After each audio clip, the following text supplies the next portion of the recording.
how inviting are we for international private business capital to come into India? Because we talk to many people and we hear their concerns that it is really, we need to do a lot to make it inviting country.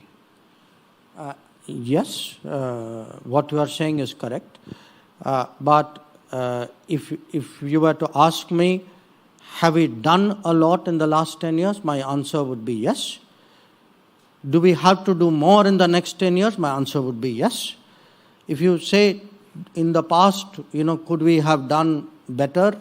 I think there were real, mistakes and shortcomings on our part. Now, from 14, we have started in many cases, especially on the economic field. We have started to rectify, policies which made it hard for people to, not just to manufacture in this country, to employ in this country. People often put this in terms of business. I also put it to you, to me, business and employment are two sides of the same coin. The people who are blocking infrastructure, people who are blocking business, were also people who are blocking employment in this country.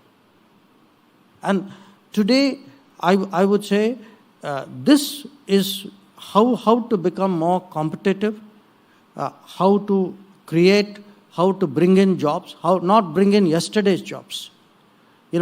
We just recently came out of a US visit. For me, one of the big achievements was if we could get 3 world-class companies in America to come and say, okay, India is the place where we're going to go and put up a semiconductor, in one case assembly and testing, in another case it was an engineering, third case it was an HR. That is what this is all about. Yeah, it was a personal delight because Applied Material Factory, I visited only 28 years ago, and the thought that time was that when will we see these things happening in India? 28 years late, but nevertheless, it is a good start. Well, if it is any consolation, I'll give you an even older story. We got a General Electric, the understanding that General Electric would come and make an aircraft engine along with HAL. I was there in 1986 when we actually had a delegation from India which came to General Electric. Dr. Kalam was part of the delegation. It was led by Dr. Arunachalam, who just passed away. And from 1986, it was our endeavor to see if we can actually get aircraft engine technology transferred to India and to make engines there. So, yes, a lot of these have been long pending problems, but I think today, look, we are in a very interesting position in the world today. The G20 in many ways symbolizes this.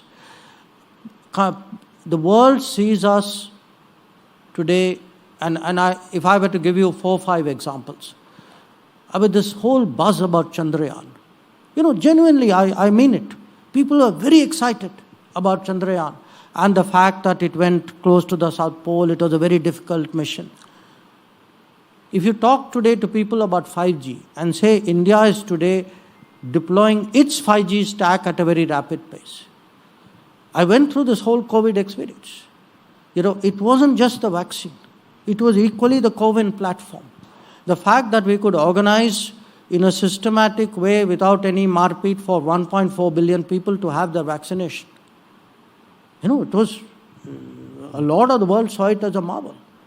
So, to me, the semiconductor, engine technology, I see a lot of other things coming our way. But what it requires on our side are the right policies. It requires progress on the ground. It doesn't mean, it means getting it right and implementing it on the ground. And I would suggest to you, it is the credibility of the last 10 years that we now see pay off.